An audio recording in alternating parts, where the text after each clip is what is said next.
Hi, my name is Frederick Wemyss. Today is April 20th, 2014, Easter Sunday. It's actually about 2:30 in the morning.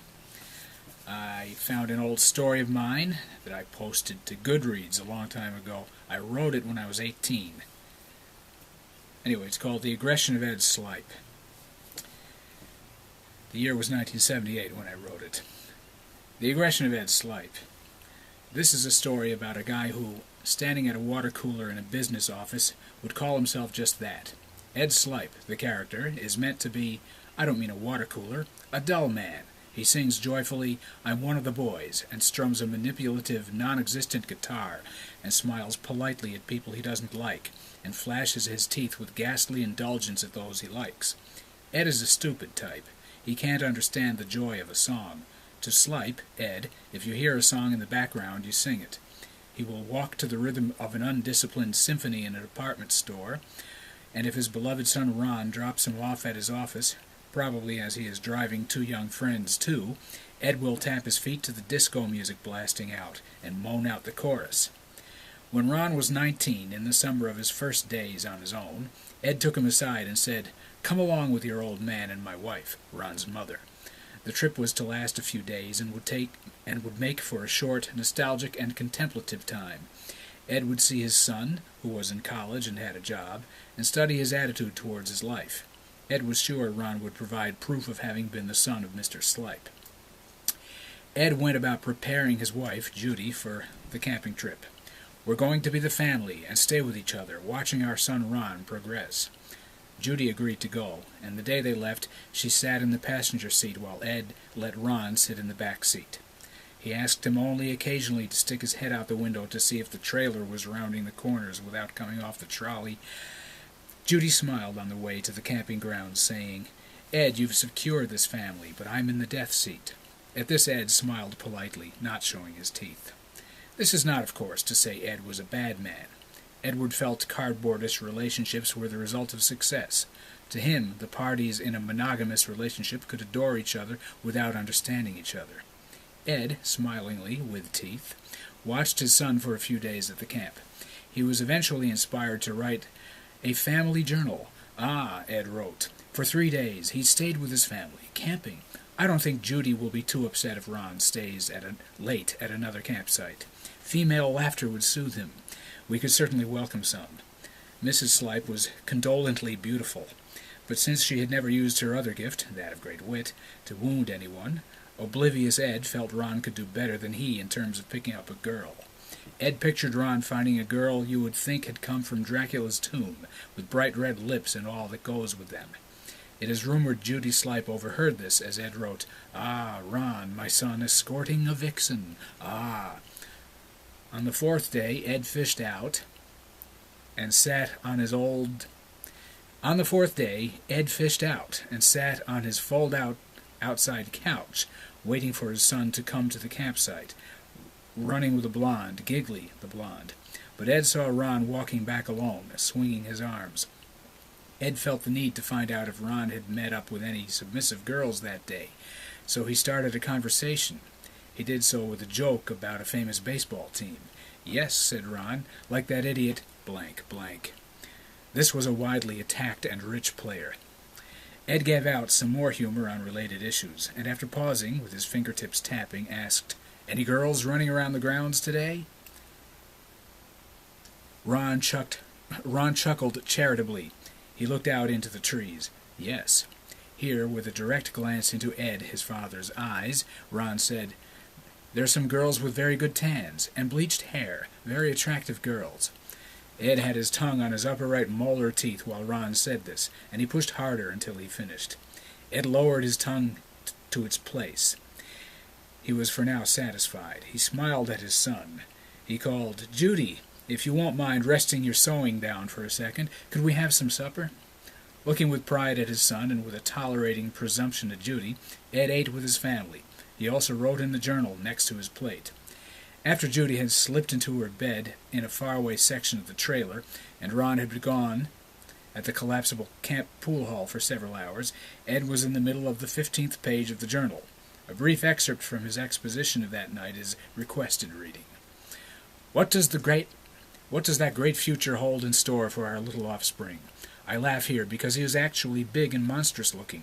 With pride of Ron, Judy, a light thing, I'd say, has gone to the neverlands of nightly rest. Will God provide Ron with some proper, manageable companion? Maybe he's found a waif timidly awaiting his gaze at the pool hall. He's probably picked a lively one. God is kind in obscure ways. On he went with his discourse, ever loving, going off on annoying tangents, always sure to come back and plead with God, sure throughout to give his son a good feeling of inferiority should that recently glazed person of clay find and read our family camping journal. While Ron was walking back late that night, Ed sat at the trailer table writing. His own justification for composing this now thick camping record was that he had noticed people all week sitting on rocks and in tall grass piles beneath trees, writing away at things. In the natural contempt Ed had for the writing of others, he'd ask, lifting an eyebrow and looking patronizing, "What's this, a novel?" And the person would grin for him and say either, "A log for our trip," or "A letter. We've been doing so many weird things here. We all decided to go to Little Mount Whiptop a few days ago." And Ed would stand still until he felt he could move without making himself look nervous. But by seeing their sheer numbers, Ed felt himself that these log riders had something going that he was missing out on. This is why he was writing his long, conceited camping record, which, through its routine, constructed the pattern of his fate. The door handle turned. It turned again the other way. It was going back and forth in half circles, and then it stopped. Ed put his hand on the handle and let his son in. "Sorry about that, Ron. You know how those guys walk around with scythes and pickaxes. Have some food. Sit down." He said this while writing and looking up at Ron. Ron seemed to be thinking about whether to get some food or not, and then sat down facing his father across the little fold-out table. He looked through the screen behind Ed, and the June bugs pounded on it. Ed scrawled out loudly, "Sitting here before me this very minute, Ron looks like he feels successful or something." "Well, Ron," he said, "do lots of good-looking girls watch the pool games?" Ed was desperate to know if Ron had been popular and worthy of his name. Ron said in a consoling tone that what Ed said was right. "They seem to like me." This Ron noted, sounding satisfied and expectant. Ed printed out an exclamation point on the page. "Oh, a real stud out there." As he was saying this, Ron got up and got a bunch of grapes. "Hey, is Mom asleep?" "Oh, yes. "Well, I don't want to wake her up, so I'll eat quietly here. Grapes are good and quiet, yes. They're really good, too." He stepped out the door. "Well, good night." Ron went to his unprotected small yellow tent. Ed's inspiration had thinned and, in a way, evaporated up into his scalp, so he folded the table, pulled out the bed, turned down and off the light, and went to sleep. He would quite soon be showered by an accumulating cloud of mistrusting inspiration. The morning light struck. "Ha-ha," thought Ed. "I have many thoughts to record. I'll see the record of my sanity in a few days. I'll bet I'm right." He didn't even bother to wash his face. He lay in bed, in the semi-light, writing down his dream from the night before. Strange haircuts can probably give you a general idea of the sort of thing that seemed important to Ed in this dream, and it involved Ron. For 20 minutes he slashed the pages with his pen.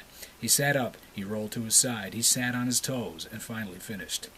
The small trailer bathroom admitted him resignedly. It was a horrible gray.